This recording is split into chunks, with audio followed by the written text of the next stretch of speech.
Hey everyone, Eric on Paper here, and I'm Eric, wishing you a happy Halloween as we draw the most iconic horror icon set on Halloween, Michael Myers. Okay, now in the comments below, I'm curious what your favorite kill in the Halloween franchise is, if you have one.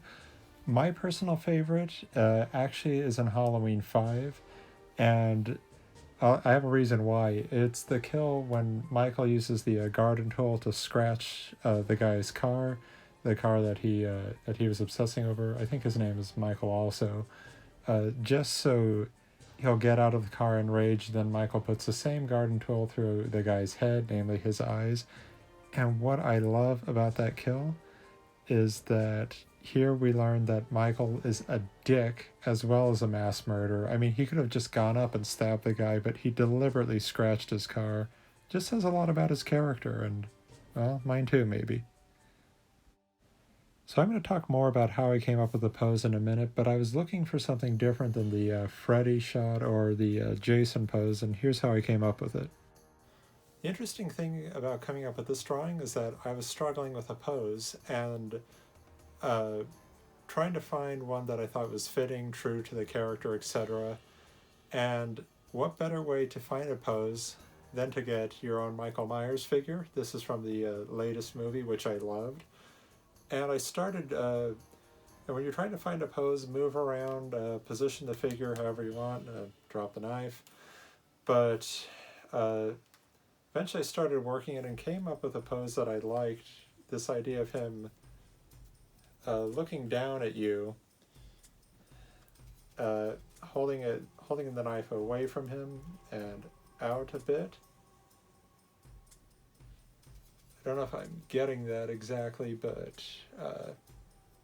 yeah, basically the whole time I was drawing, I was holding it up, checking, referencing, using it for some lighting, and it gives you an excuse to collect action figures. I can't think of a better occupation.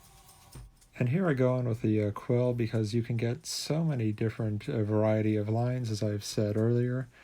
And actually, I do have a funny story to tell about the first time I saw Halloween. Is I was alone in the house, and it was early in the morning, and I think AMC might have been airing Halloween at the time.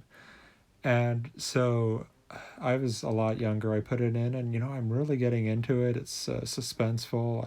I dug the music, all kinds of cool stuff.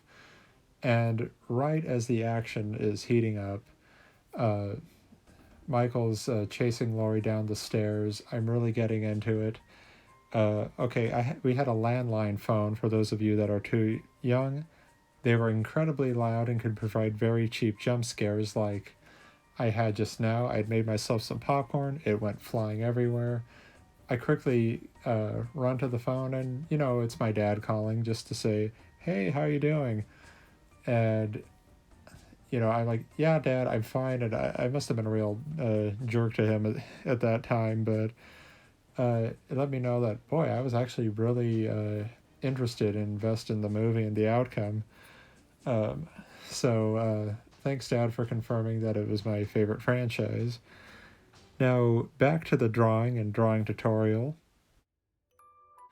What I like to do with the quill is use it for longer lines almost the same way you would use a brush, but I tend to prefer the level of control you can get out of the quill, and I use the thinnest line to indicate blood and thicker lines to indicate the roughness of the mechanic suit that he wears. And the entire time checking the reference figure that you have, checking the lighting and things like that. Now, unfortunately, I was running low on time, so I didn't go in completely with darks like with the brush and things like that. But overall, I like a lot of the hatching and those aspects of what I did with the Myers drawing. Now, on his face and in areas where you're going to be adding a lot of texture, I've learned if you're going to be inking your own piece, don't bother penciling in all the details, especially if you want to get that rough, worn latex look of the 2018 Halloween, which personally I really liked and wanted to go for. I always think Michael's mask looks so much better rough as opposed to, the crisper or cleaner masks. I don't know if that's just me or what you guys think. Let me know. And then fill in his eyes, the blackest eyes, the devil's eyes. I had fun with this piece, and I'm going to probably continue with it later, as well as do some other coloring videos. And that being said, while Horror Month is mostly drawn to a close, I will still keep doing the characters throughout the series because I love them. Some of you want to see some of my original characters, they're coming too. Spider-Man 4 art will be returning next month, and I have a lot of characters that I still need to reveal that I can't wait to show you guys. In the meantime, have a happy Halloween.